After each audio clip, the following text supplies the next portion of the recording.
Many of the 200 animals here are orphans. The babies are cared for in the orphan nursery. It's time for your milk. Kondwani is looking after one of the more peculiar-looking orphans, rescued from the illegal wildlife trade. There you go. A baby pangolin called Pango Pup.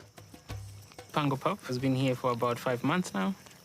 As you can see, she's very cute, and this is my first time handling a pangolin at this age. So every day I'm learning something new. When she's drinking, she makes a lot of mess. As you can see right now, the milk is just dripping all over. She tries to drink in more than she can swallow, so some of it comes out.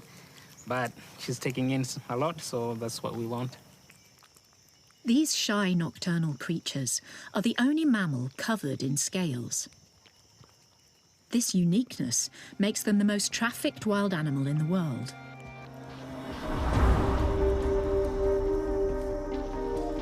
Their scales are used in traditional Chinese medicine and African folk remedies to supposedly cure everything from arthritis to anorexia. Poachers snatch as many as 300 pangolins from the wild every day. The lucky ones are rescued and brought to the centre. Kondwani has just collected another casualty. This one's in desperate need of care. From what I've just seen, it looks like he has an injury to his leg. So it seems like it's cut. Because you can actually see the bone inside. Vet Charlotte and Head of Animal Care Tori want to find out how serious the wound is. So first step will be if you can pop her on the floor there. Oof, yep. You can see it, right? Mm-hmm. Yep. Yeah, it's very bad. Yep.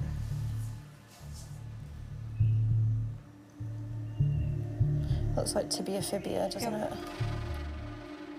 This pangolin has lost most of its back left leg, possibly from being caught in a snare. We can tell by the look of the wound and also, unfortunately, from the smell of it, that there's definitely infection there. And it's unfortunately the infection that holds the biggest risk to her. Could you see how she's dragging that tail behind her? The fact that she's almost completely flat on the ground tells us that she's incredibly tired and hungry and dehydrated. Just really, really not in a good way. Whenever you're dealing with pangolins, it's always really difficult. So these guys have always been through absolute hell before they get to the centre. Whenever we have a pangolin come in, we're always, fighting the clock. This pangolin won't survive in the wild with such a bad wound. Her only hope is surgery to help it heal. We're going for it, no more adventures, because we tried to get stuck behind the fridge. But they don't have the facilities at the wildlife centre. The best they can do for now is try to stabilise her. My main priorities at the minute, first and foremost, making sure this pangolin's comfortable. With having bone exposed, you can imagine that's going to be painful. So the concoction of things that she has today is a mixture of things that will make her feel more comfortable and also 2 different types of antibiotics and fluids. I know, I'm sorry. Charlotte is hoping the antibiotics will control the infection until they can operate. Oh, good girl. Pango Pup has the run of the entire centre. Today, Mandy's giving the baby pangolin some exercise. She'll be walking kilometres at a time once she goes back to the wild. The pangolin is definitely a good change of pace. As you can see, she's slow moving. Adult pangolins walk on their back legs and they balance their front legs up like this, and they use their tail as a counterbalance. She's pretty good now about lifting her tail off the ground, but she still walks on all fours, which is cute, but she'll grow out of that. Pango Pup's prospects are good. In a few months, she should be able to be released. But for the pangolin with the injured leg, the future is less certain. Sorry, Pango, hold on. The team, who've called her Peggy, are taking her to a clinic on the far side of Lilongwe, which has an operating theatre. It's in? Yep. Okay, turn the gas on, please, all the way to 5. Manager Tino often helps with wildlife emergencies. Holy smokestacks. Charlotte has to decide whether to amputate what remains of Peggy's leg. We can't leave her with exposed bone. What we need to do is figure out whether the skin around that wound is healthy enough that it will support us closing over this area if we are to surgically manage this wound. Charlotte, if you think that something is a good try, but you're not 100% sure how it's going to work out, think about it this way. She can't live like that. So our options are surgically fix it or euthanasia. Charlotte agrees an amputation is Peggy's best hope.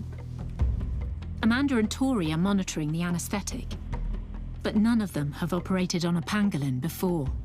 So if you're happy, Tori, I want to remove these 2 bones, which is the tibia and fibia, and providing that the femur, which leads into them, looks healthy, we'll try and leave that in place. So I'm just trying to reflect the skin back just to get a better idea of where we are and what we can see underneath. Once you started cutting, her resp's halved. She's still breathing, but she's holding her breath. We're back, yep.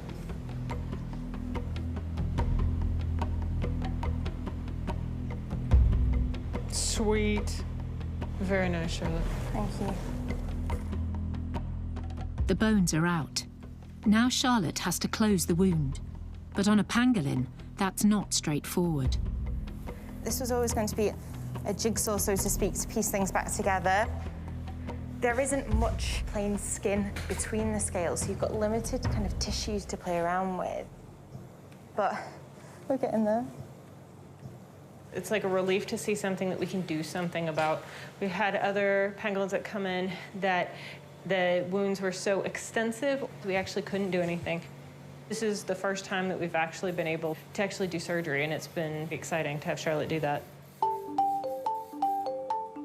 The surgery has been successful.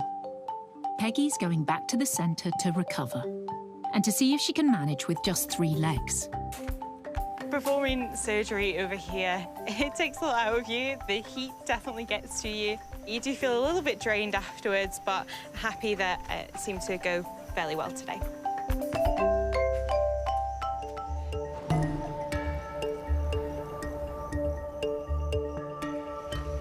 Tori and animal care assistant Ella are taking Peggy, the injured pangolin, on a nighttime adventure.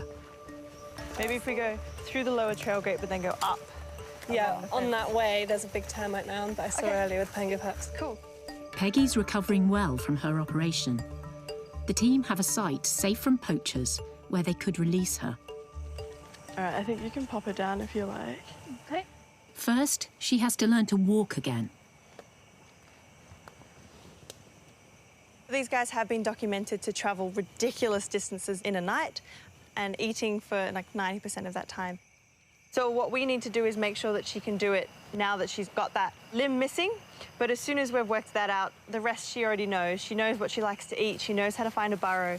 So all of those stuff is already done for us, which is good news.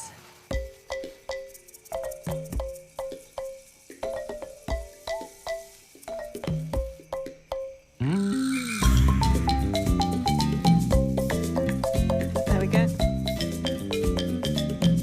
Animals are incredible. You know, they surprise us every single day. What we're seeing as Peggy moves around in the bush that's really cool is that she's already kind of making changes and adaptations to the way that she moves to compensate for that loss of leg. She's curling her tail up into kind of a knuckle and almost using that as a substitute leg. So if you see her, she'll take a step and then she'll curl up and take a step with that tail.